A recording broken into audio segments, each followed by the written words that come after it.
Matt Brown, Extra Points, joins us.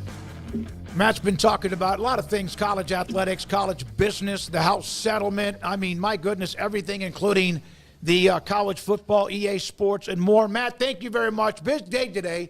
I thought that maybe more would be accomplished at the end of this, but and I'm wrong, but I also thought much more was involved in it, and I was obviously wrong about that.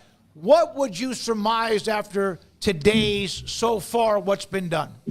I would say that today is worth listening to for the House settlement if you are somebody that works in sports law, if you are somebody that is just waiting for the press release to know whether this thing is done and dusted or not. You can safely ignore it today. The hearing is still going on right now. I believe it will continue for at least another hour and a half out in California. And then Judge Wilkin at the very beginning said, I'm not going to issue a bench ruling today, which means that she's going to listen to all of the folks that are objecting to the settlement, that are in support of the settlement. She's going to ask some questions to counsel on both sides. She's done that a little bit today. And then sometime in the next 2 or 3 weeks, she'll issue a ruling. The industry expectation right now is that this settlement will be approved. It's possible that she'll recommend a couple of tweaks. She's asked a lot of pointed questions about roster limits and about locking people into this settlement who are in their elementary school careers at this point. But it's unlikely that the whole thing gets blown up. Unlikely doesn't mean impossible, but still unlikely. Matt, Libby Dunn was the most prominent person, or a famous person. Yeah. Prominent might be the right word. Famous person who was involved in the proceedings today, as she zoomed in and said she objected to it because it did not come close to matching her value. Judge Wilkins shot that down pretty quick in saying, like, look, if you have a problem with that, if you don't want one, there's not going to be any value for anybody. I'm trying to frame this the right way so I don't seem like a jerk, but Libby Dunn's value, I don't think, was because of gymnastics. It was because of her ability to promote other things. And the money that comes in from gymnastics, which probably could be more than it is because they don't really negotiate TV deals out, is not what's pushing this whole thing.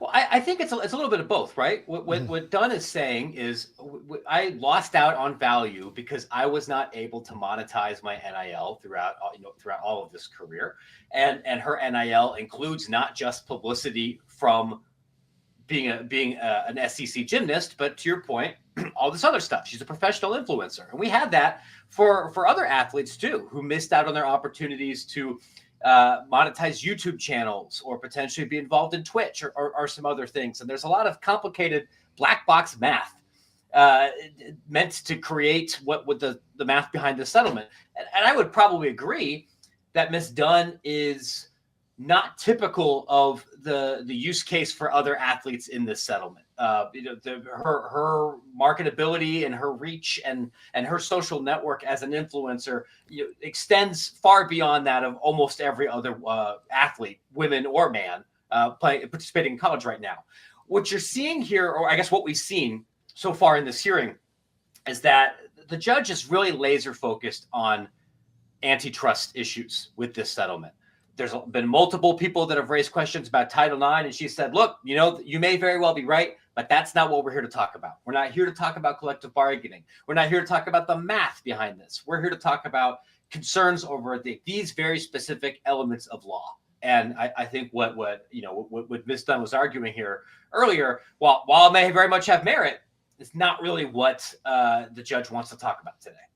So, Matt, in terms of the meat and what they did want to talk about, what stood out to you, I guess, is the most interesting aspect of today's conversations? It's hard, too, because I've just been in the weeds for this for so long. So right. A lot of the stuff doesn't seem new to me. And I have to remember, but normal people haven't been tracking this for 6 months, as they probably shouldn't, right?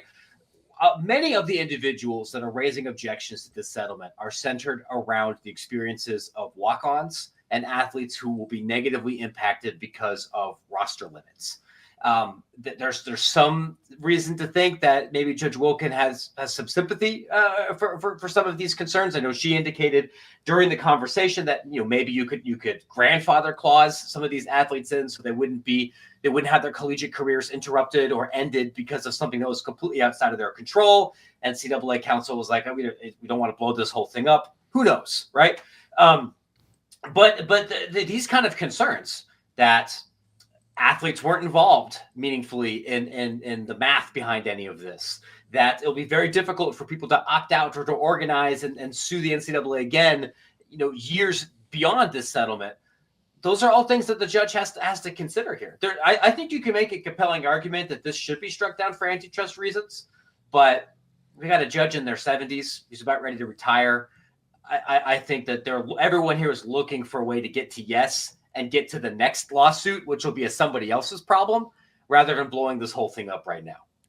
So there is this House settlement and what she's trying to rule on and getting various, I guess, responses and information.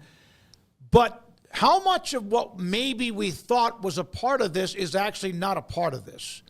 For example, I saw a couple of times today on various timelines that, this is a pretty good idea. That makes sense, but it's not a part of this specific lawsuit. Is that something you noticed too, Matt? You spent hours selecting your patio sofa. Choosing that grill would have taken weeks. Probably your car needed way more time. For sure, you would have spent months mulling over that pool of yours. Protecting your prized possessions needs no time, though. Just visit coversandall.com, create a custom size per your requirements, pick a fabric and personalize your cover, and leave the rest to us. Premium protection for all that you love.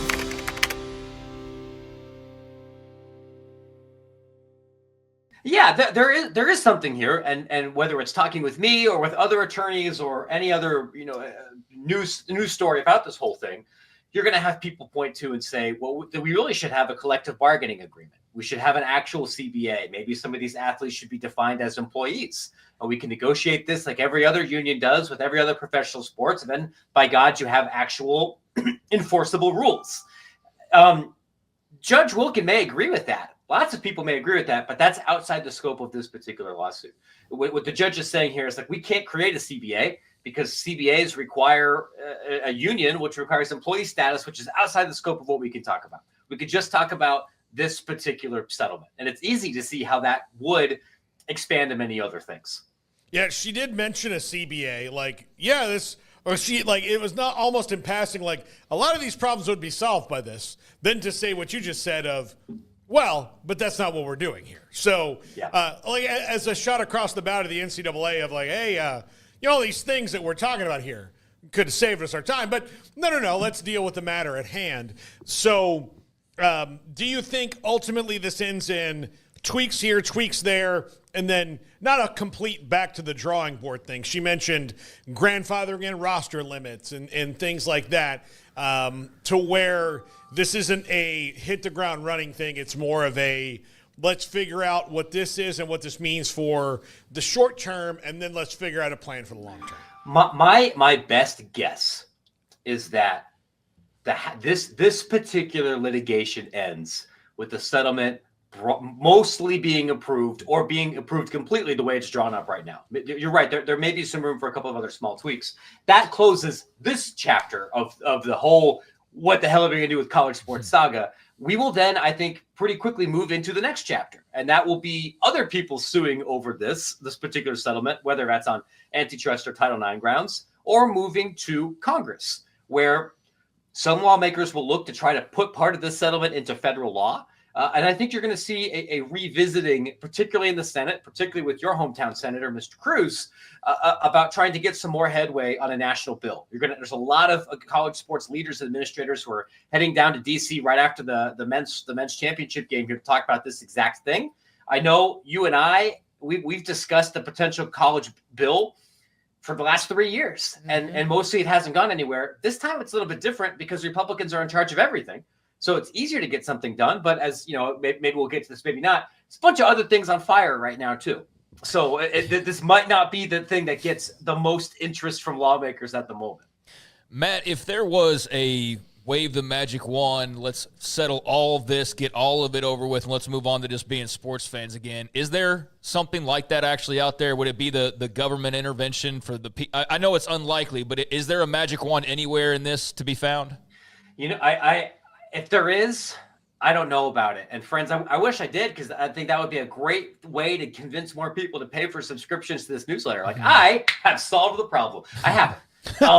A collective bargaining agreement would solve many of the things that you gentlemen were expressing some frustration with earlier in the show about roster attrition and player movement. And I understand why a fan would be really frustrated, particularly in college basketball, if 3/4 of your roster is going to hit free agency and shift around every single year, and building continuity and any kind of relationship with the player becomes very difficult. I get how that's frustrating. This settlement won't really solve that. It may add some scaffolding and address a couple of things, but it doesn't solve the major issues. And to me, I think there's really only two solutions. You either have Congress pass some kind of antitrust exemption or some kind of law and says, this is what amateurism is, and we're going to use the actual police to enforce that. Not the NCAA police who nobody has to listen to, but like actual cops. You either do that, or you create some kind of federal law that says you're employees or you're not employees, but you can collectively bargain and you negotiate some kind of CBA. If you don't get to one of those two things, I feel like we'll be having a similar conversation in 6 months and 9 months and 14 months. It's just going to be a different lawsuit and different attorneys, and the math's going to change along the edges. Matt, with this day that was put out there, you mentioned we've been discussing this for, 3 years or so, but with this day, it's coming, it's about to be done. Is today a day that, it matters, but was today in any particular way kind of a letdown? I think it would be if you were expecting this to be over today. And, sure. And to be fair, I think 2 months ago, a lot of people were expecting that. And when I say people, I don't just mean fans and sports radio hosts and reporters. I mean like administrators. And over the last couple of weeks, I think folks in the legal reporting world and from the court were kind of resetting expectations. Like, hey, this is going to take a little bit longer. And I think that's where we are. We're closer. And like, don't get me wrong, when this is eventually approved, things will change pretty significantly. Baylor is going to be cutting checks to athletes directly for the first time ever. Like, we can't pretend that that's not a meaningful thing. It's just not the end of this particular story.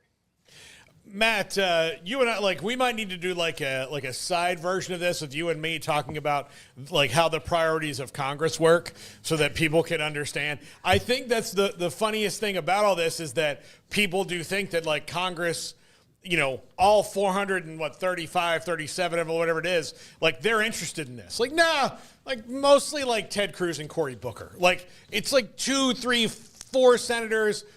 The House just is kind of there. They like to have hearings. It's different. So I feel like we're going to be longing for that, for any kind of government, intervention for a long time. As a matter of fact, John Gallagher, is the head coach of Manhattan, was on our show on Friday, and he mentioned that Mark Few's the only guy who can get in front of Trump because he's actually a big Trump supporter and maybe get an executive order. But the problem with the executive order is that's going to happen. That's going to put us right back where we are with more lawsuits, right? Yep. If there's an executive order, this is how college sports are going to get challenged.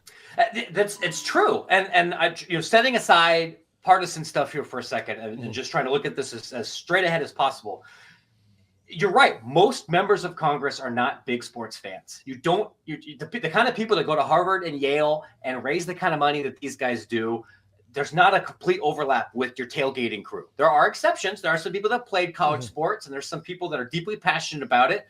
Senator Cruz is one of those people, but most of them, and I've lived and been around this world, that's not what animates them.